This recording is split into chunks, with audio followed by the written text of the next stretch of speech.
போளூரில் நடைபெற்ற பொதுக்கூட்டத்தில் மாநில தலைவர் நயினார் நாகேந்திரன் பேசிய போது, தேசிய ஜனநாயக கூட்டணி சார்பில் எடப்பாடி பழனிசாமி முதல் அமைச்சராவது உறுதி. போளூரில் நயினார் நாகேந்திரன் பேச்சு. தேசிய ஜனநாயக கூட்டணி சார்பில் எடப்பாடி பழனிசாமி முதல் அமைச்சராவது உறுதி என்று போளூரில் நடந்த பொதுக்கூட்டத்தில் நயினார் நாகேந்திரன் பேசினார். 2026 இல் நடைபெறும் சட்டமன்ற தேர்தலை முன்னிட்டு பாரதிய ஜனதா சார்பில் தமிழகம் தலை நிமிர தமிழனின் பயணம் என்ற பயணத்தின் மூலம் மாநில தலைவர் நயினார் நாகேந்திரன் தமிழகம் முழுவதும் சுற்றுப்பயணம் மேற்கொண்டு வருகிறார். அதன்படி அவர் திருவண்ணாமலை மாவட்டம் போளூர் சட்டமன்ற தொகுதிக்கு நேற்று வந்தார். பின்னர் போளூரில் பாரதிய ஜனதா சார்பில் பொதுக்கூட்டம் நடந்தது. திருவண்ணாமலை வடக்கு மாவட்ட தலைவர் தலைமையில் கவிதா வெங்கடேசன் தலைமை தாங்கினார். மாநில பொது செயலாளரும் வேலூர் பெருங்கோட்ட பொறுப்பாளருமான கார்த்தியாயினி, தேசிய பொதுக்குழு உறுப்பினர் ஏழுமலை ஆகியோர் முன்னிலை வகித்தனர். முன்னாள் மாவட்ட தலைவர் சாச்சா வெங்கடேசன் வரவேற்றார். 2026 இல் சட்டமன்ற தேர்தலில் வந்தவாசி மேற்கு ஒன்றியம் தேசிய ஜனநாயக கூட்டணி வெற்றி பெற்று எடப்பாடி பழனிசாமி முதல் அமைச்சராவது உறுதி. இவ்வாறு அவர் பேசினார். கூட்டத்தில் அதிமுக எம்எல்ஏக்கள் அக்ரி கிருஷ்ணமூர்த்தி, சேவூர் ராமச்சந்திரன், மாவட்ட செயலாளர்கள் ஜெயசுதா, லட்சுமிகாந்தன், தூசி மோகன், பாரதிய ஜனதா கட்சி சார்பில் நலத்திட்ட வந்தவாசி நகர தலைவர் சுரேஷ், தொகுதி அமைப்பாளர் நவநிதி, மாவட்ட செயலாளர் குருலிங்கம், மத்திய அரசு நலத்திட்ட பிரிவு மாநில செயலாளர் துரை நாடார், தொழில்துறை பிரிவு மாவட்ட தலைவர் திருரங்கம் செந்தில், நகர பொது செயலாளர் தயாளன், மாவட்ட இளைஞரணி பொது செயலாளர் மணிகண்டன், பொது செயலாளர் தாமரை, திருவண்ணாமலை வழக்கு மாவட்ட ஊடக பிரிவு தலைவர் சி வினோத்குமார், சிறுபான்மை பிரிவு அணி மாவட்ட தலைவர் பூர்ண சந்திரன், விவசாய அணி மாவட்ட பொது செயலாளர் சக்திவேல், எஸ்சி அணி மாவட்ட செயலாளர் வேதகிரி, மாவட்ட இளைஞரணி செயலாளர் கேசவன், இளைஞர் அணி மாவட்ட துணை தலைவர் பாலாஜி, தெள்ளார் மேற்கு ஒன்றிய பொதுச் செயலாளர் மணிமாறன், தெள்ளார் மேற்கு ஒன்றிய இளைஞரணி தலைவர் சதீஷ்குமார், தெள்ளார் மேற்கு ஒன்றிய பொதுச் செயலாளர் ராமச்சந்திரன், ஹரிகரன், நாராயணன் உள்பட பலர் கலந்து கொண்டனர். முடியில் போளூர் நகர தலைவர் ராமதாஸ் நன்றி கூறினார்.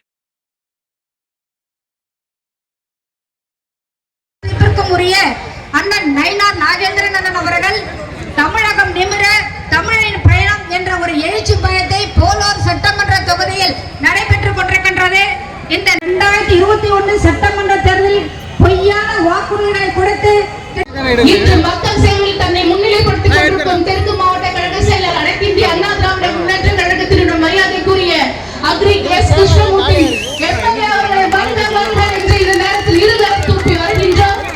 வடக்கு மாவட்ட கழக செயலாளர் மரியாதைக்குரிய அண்ணன் அவர்கள் திரு தூசி கே மோகன் எக்ஸ் எம்எல்ஏ அவர்களை வருக வருக இந்த நேரத்தில் இனிமையாக வரவேற்று கழக அமைப்பு செயலாளர் அனைத்து இந்திய அண்ணா திராவிட முன்னேற்ற கழகத்தினுடைய ஆற்றுமிகு செயலாளராக தன்னுடைய பணியை ஆற்றிக் கொண்டிருக்கும் திரு எஸ் ராமச்சந்திரன் சட்டமன்ற உறுப்பினர் அவர்களை வருக வருக இந்த நேரத்தில் இருக்கர கூற்று வரவேற்று மற்றும் இந்த நிகழ்ச்சியினுடைய தமிழின் பயணம் தலைமை வருவதற்கான பயணமாக இந்த பொறுப்பினை ஏற்று மாநிலத்தினுடைய பொதுச் செயலராகவும் தன்னை பணியாற்றிக் கொண்டிருக்கும் மரியாதைக்குரிய திரு கருப்பு முருகானந்தம் அவர்களை வருக வருக இந்த நேரத்தில் வரவேற்று மத்திய மாவட்ட தலைவர் காங்கிரஸ் தமிழ் மாநில காங்கிரஸ் தலைவர் அன்பு சகோதரர் வழக்கறிஞர் திரு வி சி தினகரன் அவர்களை வருக வருக என்று இந்த நேரத்தில் வரவேற்று இந்த மாவட்டத்தினுடைய பாரதிய ஜனதா கட்சியினுடைய திருவண்ணாமலை தெற்கு வடக்கு மாவட்டத்தினுடைய சார்பாக வருகை தந்து தன்னுடைய செயல்பாடுகளை செய்து முடித்திருக்கும் முன்னாள் மாவட்ட தலைவர் திரு சி ஏழுமலை அவர்களை வருக என்ற நேரத்தில் வரவேற்று மாநில செயற்குழு உறுப்பினரும்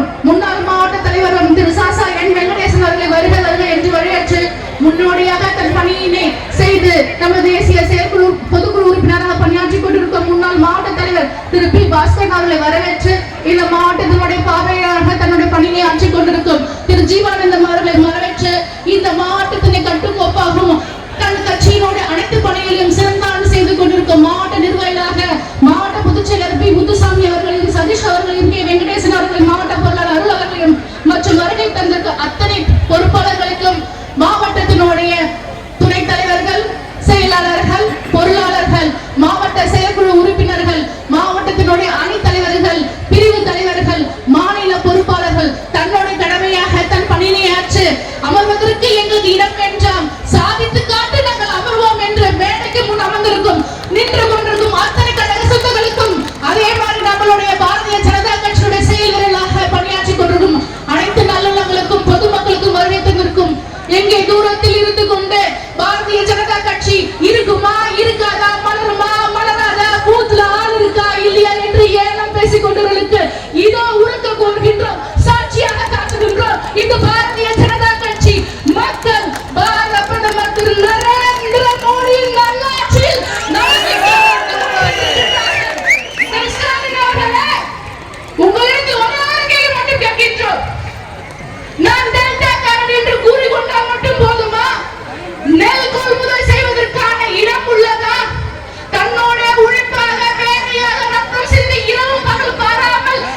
இதோ எங்கள் மாநில தலைவர் நமது மாநிலத்தில் மக்களின் ஒருவராக இதோ உங்கள் முன்னாக திரு நயினார் நாகேந்திரன் அவர்கள் சட்டமன்றத்தில் உரக்க குரலாக ஆட்சிமை மிகுந்த முன்னாள் முதலமைச்சர் 2026 நடைபெறுகின்ற சட்டமன்ற பொது தேர்தல் மூலமாக தேசிய ஜனநாயக கூட்டணியின் சார்பில் தமிழகத்துடைய முதலமைச்சராக பொறுப்பேற்க இருக்கிற நம்முடைய மாட்சிமை மிகுந்த வருங்கால முதலமைச்சர் அண்ணன் எடப்பாடி அவருடைய ஆணையின் அடிப்படையில் இந்திய தேசத்தினுடைய பிதாமகன் மோடிஜி அவர்கள், இந்தியாவினுடைய இரும்பு மகன் அமித்ஷா அவர்கள்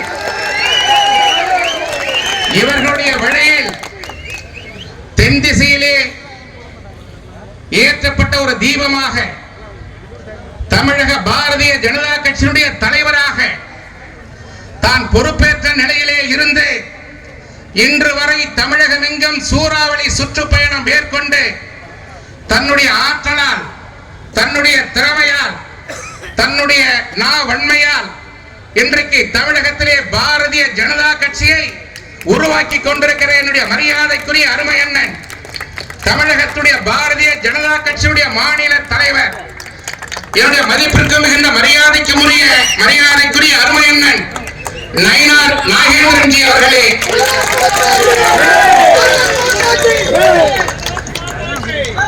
இந்த நல்ல நிகழ்ச்சியிலே தலைமை பொறுப்பை ஏற்றிருக்கிற மரியாதைக்குரிய திருவண்ணாமலை வடக்கு மாவட்ட பாரதிய ஜனதா கட்சியினுடைய தலைவர் மரியாதைக்குரிய சகோதரி கவிதா வெங்கடேசன் அவர்களே, இந்த நல்ல நிகழ்ச்சியிலே கலந்து கொண்டு சிறப்பு கழகத்துடைய செயலாளர்களே, கழகத்துடைய பொதுக்குழு உறுப்பினர்களே, முன்னாள் ஊராட்சி மன்றத்துடைய தலைவர்களே, நிகழ்ச்சியிலே பங்கெடுத்து சிறப்பித்துக் கொண்டிருக்கிற வணக்கத்துக்குரிய பெரியோர்களே, மரியாதைக்குரிய தாய்மார்களே, மரியாதைக்குரிய ஊடகத்துறையைச் சேர்ந்த நண்பர்களே, மரியாதைக்குரிய பாரதிய ஜனதா கட்சியின் சார்பிலே வருகை தந்து சிறப்பித்துக் கொண்டிருக்கிற லட்சோப லட்சம் தொண்டர்கள் உள்ளடக்கிய போலூர் சட்டமன்ற தொகுதியிலே வருகை தந்து சிறப்பித்துக் கொண்டிருக்கிற உங்கள் அனைவரையும் போலூர் சட்டமன்ற தொகுதி அனைத்திந்திய அண்ணா திராவிட முன்னேற்ற கழகத்தின் சார்பிலேயும் பாரதிய ஜனதா கட்சியின் சார்பிலேயும் என்டிஏ கூட்டணியிலே அங்கம் வகித்துக் கொண்டிருக்கிற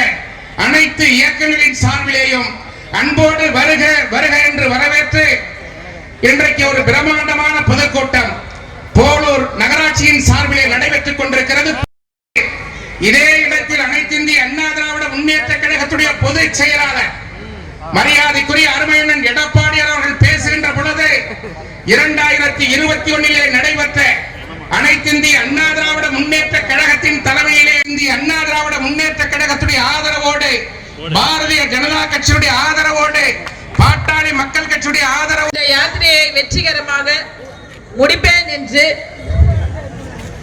நமக்கு கொடுத்த வாக்கை காப்பாற்ற இன்று நம்மிடையே எழுச்சி உரையை ஆற்ற வருகை புரிந்திருக்கும் நம் மாநில தலைவர், சட்டமன்ற உறுப்பினர், மதிப்பிற்குரிய அண்ணன் திரு நயினார் நாகேந்திரன் அவர்களை சிறப்புரையாற்றுமாறு கேட்டு பஞ்சபூத சமங்களிலே ஒன்றான நமது திருவண்ணாமலை மிகவும் சிறப்பு வாய்ந்த மண். இந்த மண் பஞ்சபூதங்களில் ஒன்றான நெருப்புக்கு அதிபதியாக விளைகின்ற இந்த மண். இந்த மண் சோழ மன்னர்கள், பல்லவர்கள், சம்பூராயர்கள், கொய்சொல்லார்கள் ஆட்சி செய்த இந்த மண். இந்த மண் இந்த மண் சாதாரண மண் அல்ல. முகலாய படையெடுப்பும் போது மக்களை எல்லாம் அழித்து விடுவோம் என்று சொன்ன 3ஆம் வீரவல்லான் பிறந்த மண் இந்த மண். அருமைக்கும் பெருமைக்கும் தமிழ் மண்ணிற்கும் மனம் வீசுகின்ற இந்த திருவண்ணாமலை மண் இப்பொழுது எப்படியெல்லாம் இருக்கிறது என்பது ஒரு நிமிடம் இந்த வீடியோ காட்சி மூலம் பார்க்கலாம். நினைத்தாலே முக்தி தரும் திருவண்ணாமலை என்பது சான்றோர் கூற்று. 6 ஆதாரங்களிலும் கலந்திருக்கும் அண்ணாமலையார் வீற்றிருக்கும் புண்ணிய பூமி இந்த திருவண்ணாமலை. திருவண்ணாமலை தீபத்தை கண்டு உள்ளம் உருகாதோர் உலகில் ஒருவரும் இல்லை. கார்த்திகை திருநாள் அன்று தீபம் ஏற்றுவது நமது மரபு. அப்படிப்பட்ட தினத்தில் முருகப்பெருமானின் முதல் படை வீடான திருப்பரங்குன்றத்தில் தீபம் ஏற்றுவதை தடுத்து தனது இந்து மத வெறுப்பை கக்கி வருகிறது இந்த திமுக அரசு. நீதிமன்றமே தீபம் ஏற்ற அனுமதி வழங்கிய பின்பும் திமுக அரசு நம் மீது பயங்கரவாதத்தை கட்டவிழ்த்து விட்டு அடக்குமுறையை ஏவியது. இதற்கெல்லாம் அஞ்சுபவர்களா நாம்?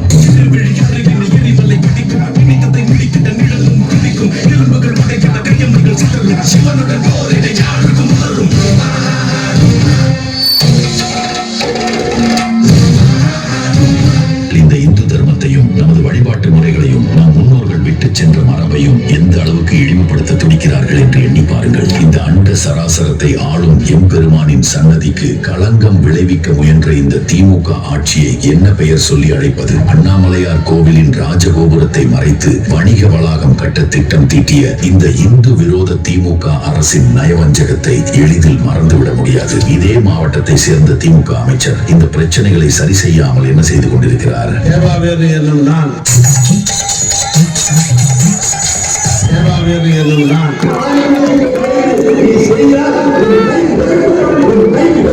இந்தியா என்ற வார்த்தைக்கு எந்த காலத்தில் நமக்கு எல்லாம் தாக்கம் இருந்திருக்கிறது?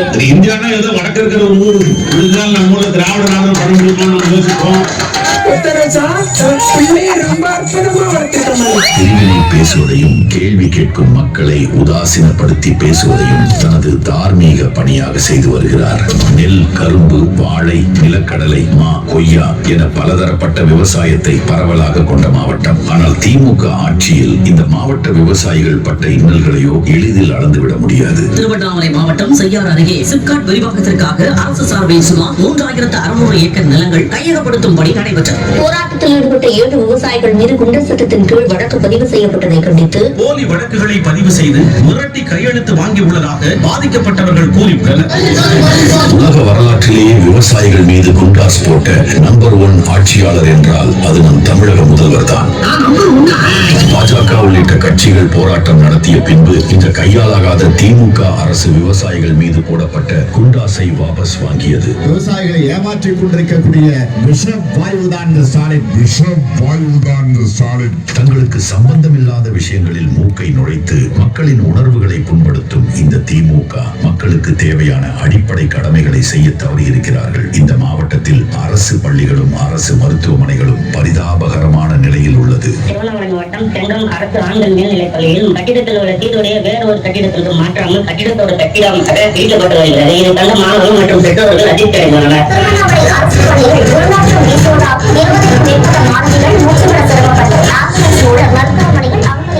திருவண்ணாமலை மாவட்டம் ஆரணி அருகே ஆசிரியர் வராததால் அரசு பள்ளியை பெற்றோர் முற்றுகையிட்டனர். ஆரணி அரசு மருத்துவமனையில் 1 மாதத்துக்கும் மேலாக எக்ஸ்ரே இயந்திரம் பழுதாக உள்ளதால் தனியார் ஸ்கேன் சென்டரில் 300 ரூபாய் முதல் 500 ரூபாய் வரை கட்டணம் செலுத்தி எக்ஸ்ரே எடுக்க வேண்டியுள்ளதாக நோயாளிகள் தெரிவிக்கின்றனர். தினந்தோறும் பரபரப்பாக காணப்படும் அப்போலூர் அரசு மருத்துவமனையில் ஏராளமான நோயாளிகள் சிகிச்சை பெற்று வரும் நிலையில் தேவையான அடிப்படை வசதிகள் இல்லாததால் நோயாளிகள் கடும் அவதிக்குள்ளாகி வருகின்றனர். இப்படிப்பட்ட தெய்வீக பூமியான திருவண்ணாமலையை பல்வேறு இன்னல்களுக்கு ஆளாக்கும் இந்த திமுக அரசுக்கும் அதன் ஆட்சியாளர்களுக்கும் அடியோடு முடிவு கட்டுவோம். நம் திருவண்ணாமலை மாவட்டத்தின் நன்மைக்காக பாடுபடும் தேசிய ஜனநாயக கூட்டணி ஆட்சி அமைய ஆதரவு அளிப்போம். எழுச்சி பயணமாக இன்று நமது நடைபெறுகிற இந்த கூட்டத்தை சிறப்பான முறையில் ஏற்பாடு செய்திருக்கிற நமது மாவட்ட தலைவர் மதிப்பிற்கு மரியாதைக்குரிய கவிதா வெங்கடேசன் அவர்களே, இந்த நிகழ்வில் நமக்கெல்லாம் சிறப்பு சேர்க்கின்ற வகையில் தேசிய ஜனநாயக கூட்டணியுடைய சார்பில் மாண்புமிகு முன்னாள் முதலமைச்சர் அண்ணன் எடப்பாடி அவருடைய சார்பாக இந்த நிகழ்விலே கலந்து கொண்டிருக்கின்ற சட்டமன்ற உறுப்பினர், அண்ணா திராவிட முன்னேற்ற கழகத்தின் மூத்த தலைவர், மதிப்பிற்கு மரியாதைக்குரிய அன்புக்குரிய அண்ணன் அக்ரி SS கிருஷ்ணமூர்த்தி அவர்களே, முன்னாள் அமைச்சர் சேவூர் ராமச்சந்திரன் அவர்களே, மத்திய மாவட்ட செயலாளர் மதிப்பிற்கு மரியாதைக்குரிய ஜெயசுதா லட்சுமிகாந்தன் அவர்களே, மாவட்ட செயலாளர் தூசி மோகன் அவர்களே, இந்த நிகழ்வில் கலந்து கொண்டிருக்கின்ற நமது பொதுச் செயலாளர் காத்தியாயினி அவர்களே மற்றும் கருப்பு பொதுச் செயலாளர் கருப்பு முருகானந்தம் அவர்களே, தமிழ் மாநில காங்கிரசினுடைய மாவட்ட தலைவர் BC தினகரன் அவர்களே, முன்னாள் மாவட்ட தலைவர்கள் ஏழுமலை அவர்களே, சாசா வெங்கடேசன் அவர்களே, பாஸ்கரன் அவர்களே, மாவட்ட பொதுச் செயலாளர்கள் முத்துசாமி அவர்களே, சதீஷ் அவர்களே, வெங்கட்ராமன் அவர்களே, மாவட்ட பொருளாளர் அருள் அவர்களே, அனைத்து இந்திய அண்ணா திராவிட முன்னேற்ற கழகத்தினுடைய ஒன்றிய கழகத்தினுடைய செயலாளர்கள் மற்றும் பொறுப்பாளர்கள், பாரதிய ஜனதா கட்சியினுடைய மண்டல் தலைவர்கள் மற்றும் பொறுப்பாளர்கள், தமிழ் மாநில காங்கிரஸ் பாட்டாளி மக்கள் கட்சி பொறுப்பாளர்கள் அனைவருக்கும் எனது முதற்கண் வணக்கத்தையும் நன்றிகளையும் நான் தெரிவித்துக் கொள்ள கடமைப்பட்டிருக்கிறேன்.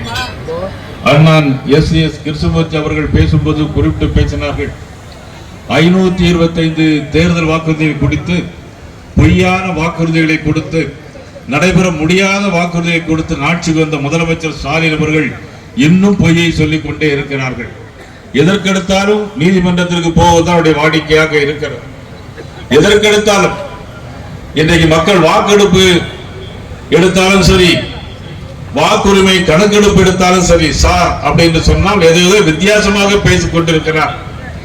ஆனால் இன்றைக்கு மக்கள் என்ன நினைத்துக் கொண்டிருக்கிறார் என்று சொன்னால், 4.5 ஆண்டு காலம் இந்த ஆட்சி இருந்தது போதும், மக்கள் மாண்டதும் போதும், எப்பொழுது எடப்பாடியார் எங்களுக்கு முதலமைச்சராக வருவார் என்று எதிர்பார்த்து கொண்டிருக்கின்ற கூட்டணியாக இன்றைக்கு தேசிய ஜனநாயக கூட்டணி விலகிக் கொண்டிருக்கிறது.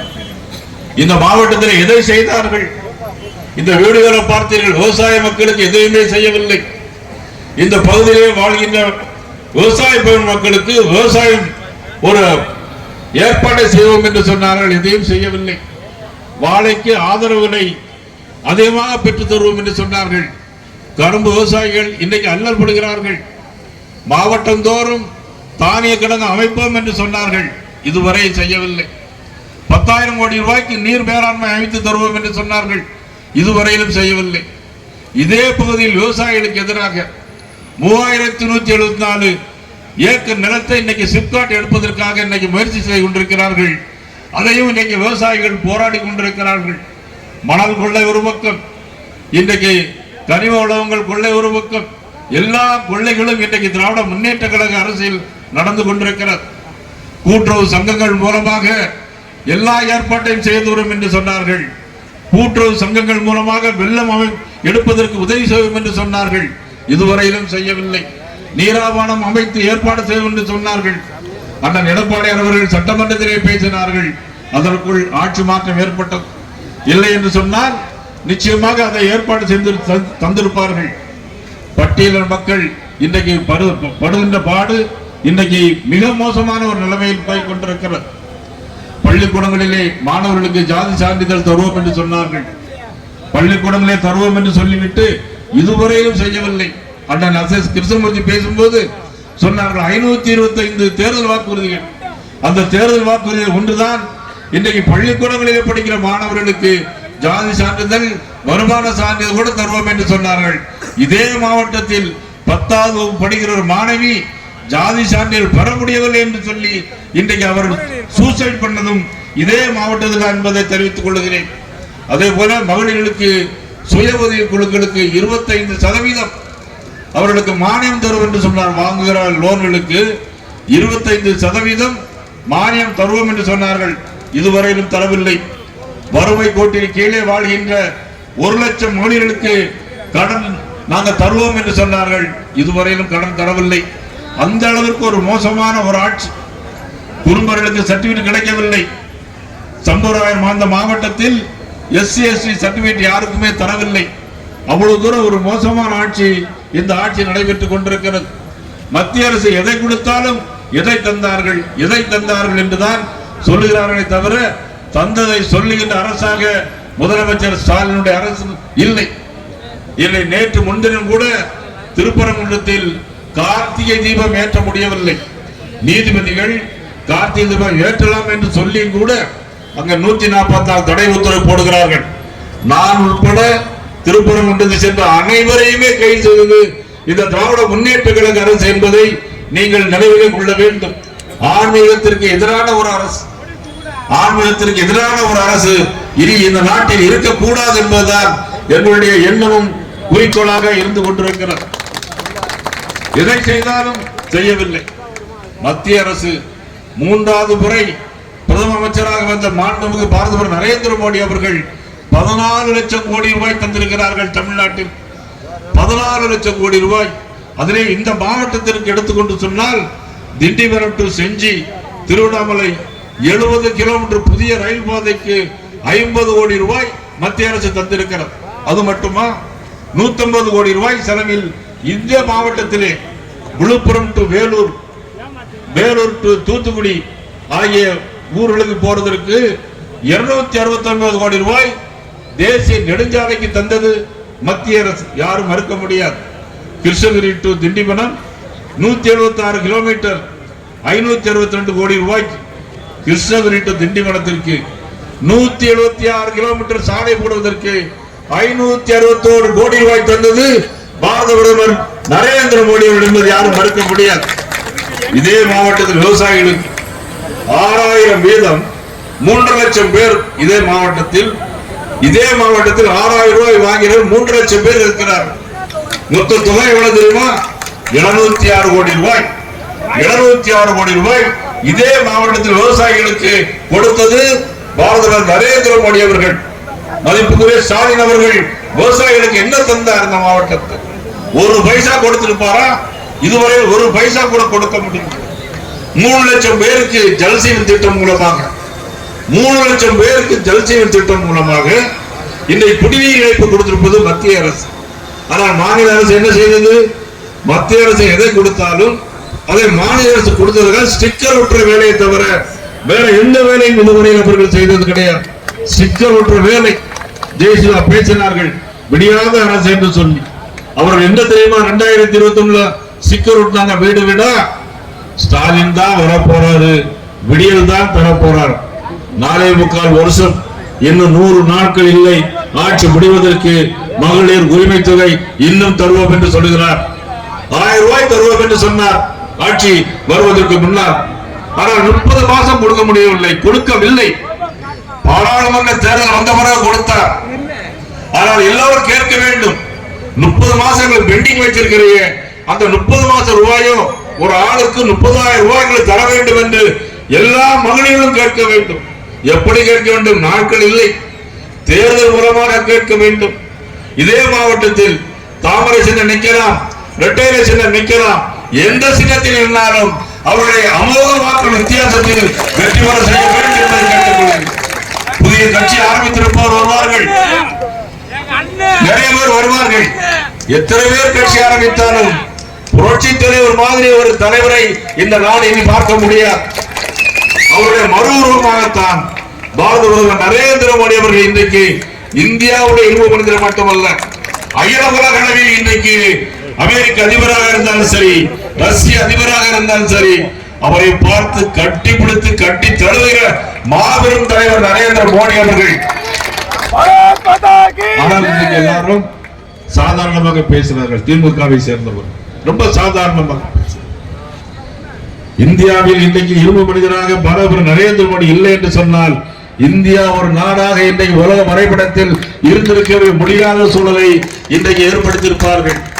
காங்கிரஸ் கட்சியுடைய தலைவராக ராகுல் காந்தியுடைய மகனாக இன்னைக்கு ராகுல் காந்தி ஒரு விளையாட்டு பிள்ளை போல இருக்கிறார், ஒரு கட்சி தலைவரை போல இல்லை. அந்த வாக்குரிமை பீகாரிலே களவாடப்படுகிறது என்று சொல்லி என்னை பிரச்சாரம் செய்தார்.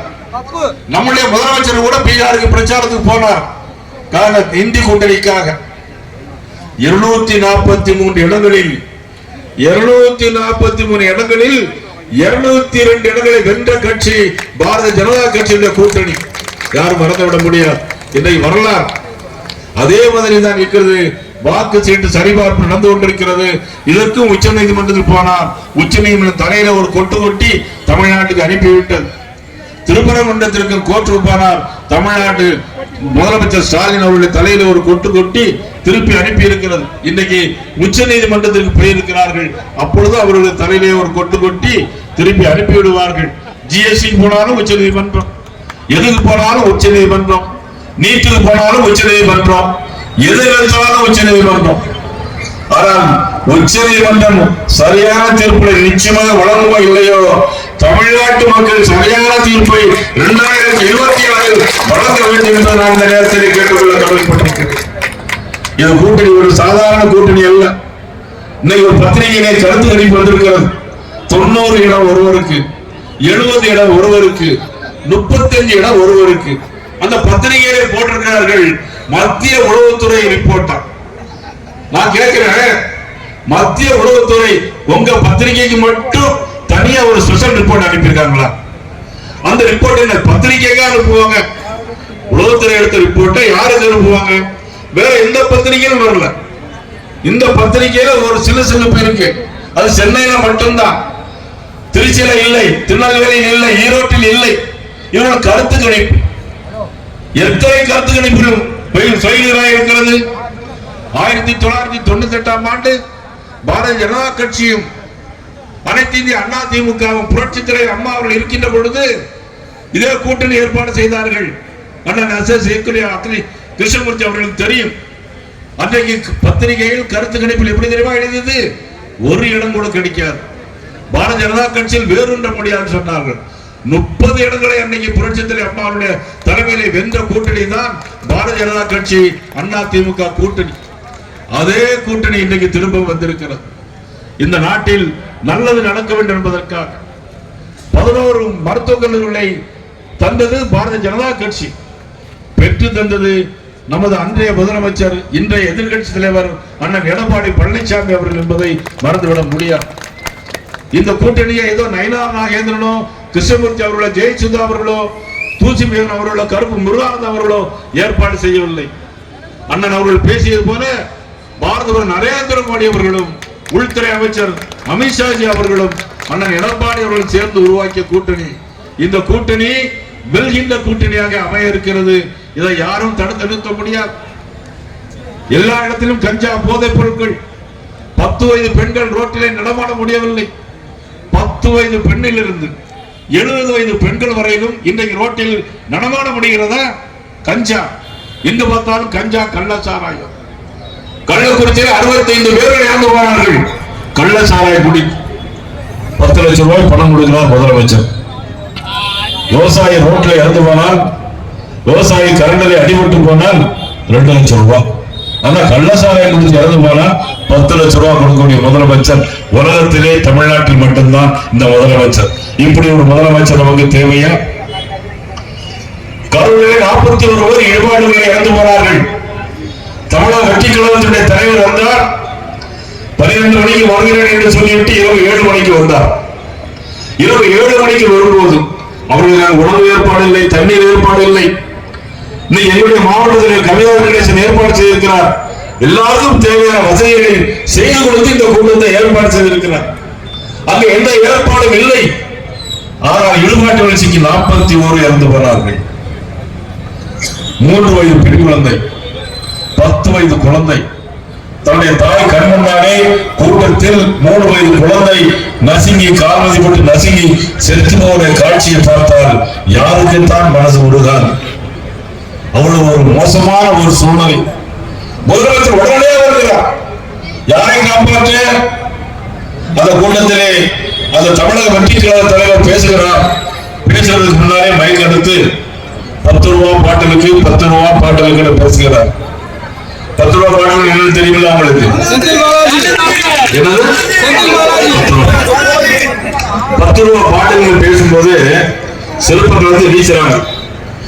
அங்க ஏற்கனவே திட்டமிடப்பட்டது. அவர் ஏதாவது அந்த நடப்பத்தை பேசினால் நீ நிச்சயமாக தகராறு ஏற்படும் சொல்லிட்டு செருப்புகள் வந்து வீசுறாங்க, கரண்ட் ஆஃப் பண்றாங்க, போலீஸ் லத்தி சார்ஜ் நடைபெறுகிறது.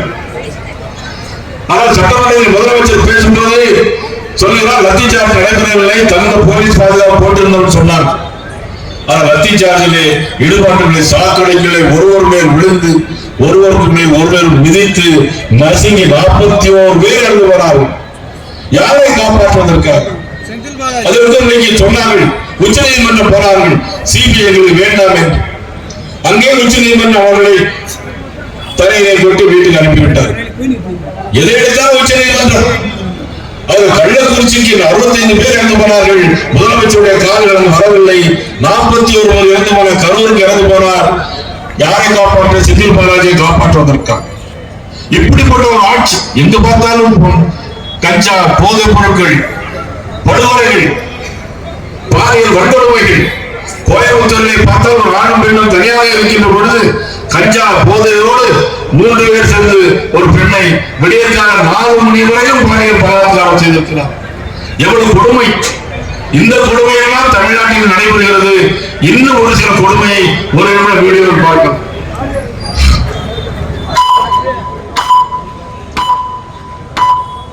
திருவண்ணாமலை மக்களின் உள்ளக்குமுறல். இவங்க எப்ப வந்தாலும் இவங்களுக்கு இதே பிடிச்சவங்க எந்த குத்துமே நிறைவேற்றல.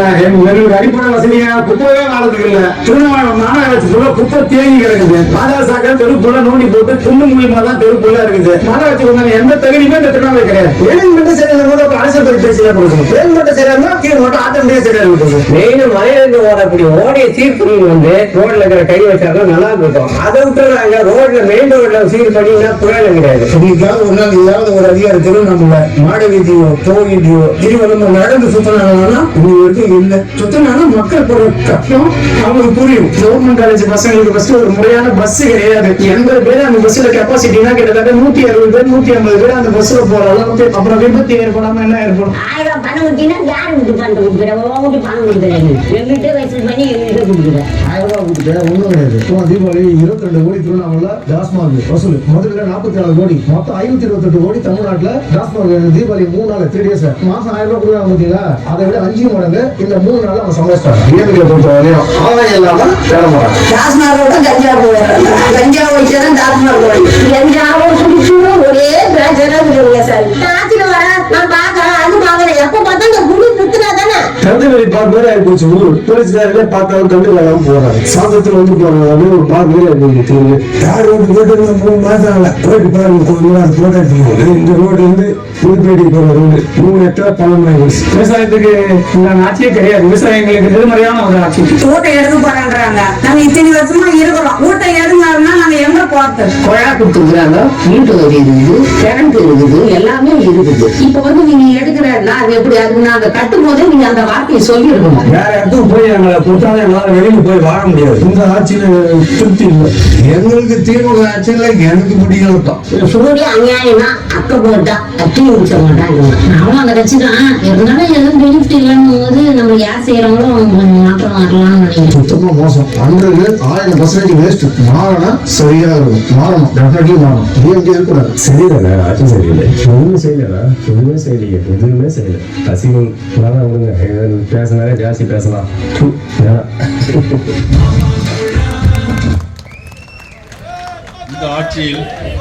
இந்த ஆட்சியில் எந்த திட்டமிடலும் கிடையாது.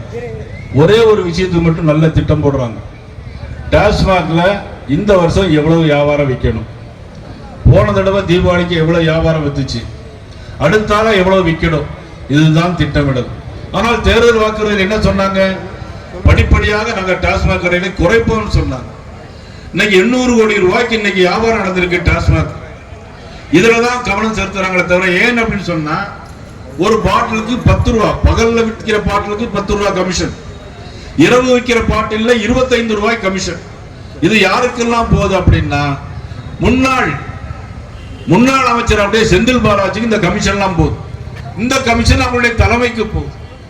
ஆனா 17 அமைச்சர்கள் மீது ஊழல் குற்றச்சாட்டு வழக்கு இருக்கு, என்போர்ஸ்மெண்ட் வழக்கு இருக்கிறது. ஆனால் இன்னைக்கு 3வது முறையாக பிரதமர் வந்து பிரதமர் நரேந்திர மோடி அமைச்சரவையில் யார் மீதுவாவது ஊழல் குற்றச்சாட்டு சொல்ல முடியுமா? அல்ல 3 முறை முதலமைச்சராக இருந்த குஜராத் மாநிலத்திலே 1 பைசாக்கு ஊழல் குற்றச்சாட்டு சொல்ல முடியுமா? இதுவரையில் சொல்ல முடியாது. ஊழல் இல்லாத ஆட்சி, லஞ்சம் லாவல்யம் இல்லாத ஆட்சி தந்த மாபெரும் தலைவர் நரேந்திர மோடி அவர்கள். அதே போன்று வருகின்ற காலகட்டத்தில் 2026ஆம் ஆண்டு ஏப்ரல் மாதம் நடைபெறுகிற இந்த சட்டமன்ற தேர்தலில் இந்த ஆட்சிக்கு முடிவு கட்டியே தீர வேண்டும் என்பதற்காக இன்றைக்கு ஏற்படுத்தப்பட்டிருக்க இந்த கூட்டணியை வெற்றி பெற செய்ய வேண்டியது உங்களுடைய கடமை. இருந்தாலும் மறைந்தாலும் பேர் சொல்ல வேண்டும், இவர் போல யார் என்று ஊர் சொல்ல வேண்டும் என்று வாழ்ந்து மனதை ஒப்பற்ற தலைவர் புரட்சி தலைவர் எம்ஜிஆர் உருவாக்கிய அற்புதமான இயக்கம் அனைத்து இந்திய அண்ணா திராவிட முன்னேற்ற கழகம். அதனுடைய தலைவராக பொதுச் செயலாளர் அண்ணன் எடப்பாடி அவர்கள். அதே மாதிரி ஜனசங்கம் காலத்தில் இருந்து இந்த தேச மக்களுக்காக தன்னையே அர்ப்பணித்து வாழ்ந்து கொண்டிருக்கின்ற மாபெரும் கட்சி பாரதிய ஜனதா கட்சி. தியாகம் நிறைந்த கட்சி, தியாக சிந்தனை உள்ள கட்சி, தேச நன்மை கருதக்கூடிய கட்சி. இந்த 2 கட்சிகளும் தமிழ் மாநில காங்கிரஸ் மற்றும் பாட்டாளி மக்கள் கட்சி இன்னும் வருகின்ற காலங்களில் ஏற்படுகின்ற கூட்டணியோடு சேர்ந்து மிகப்பெரிய வெற்றியை இந்த தமிழக மக்கள் பெற்றுத்தர வேண்டும், நல்லாட்சி பெற வேண்டும் என்று இந்த நேரத்திலே வாழ்த்தி இந்த ஏற்பாட்டை செய்த அனைவருக்கும் நன்றி கூறி கருப்பு முருகானந்தத்தோடு தஞ்சை இளங்கோர் லோகநாதன், மகா சுசீந்திரன் உள்ளிட்ட அனைவருக்கும் எனது மனமார்ந்த நெஞ்சார்ந்த நன்றியை தெரிவித்து இந்த மாவட்ட மக்கள் அனைவருக்கும் நன்றியும் வணக்கத்தை கூறி விடைபெறுகிறேன். நன்றி, வணக்கம்.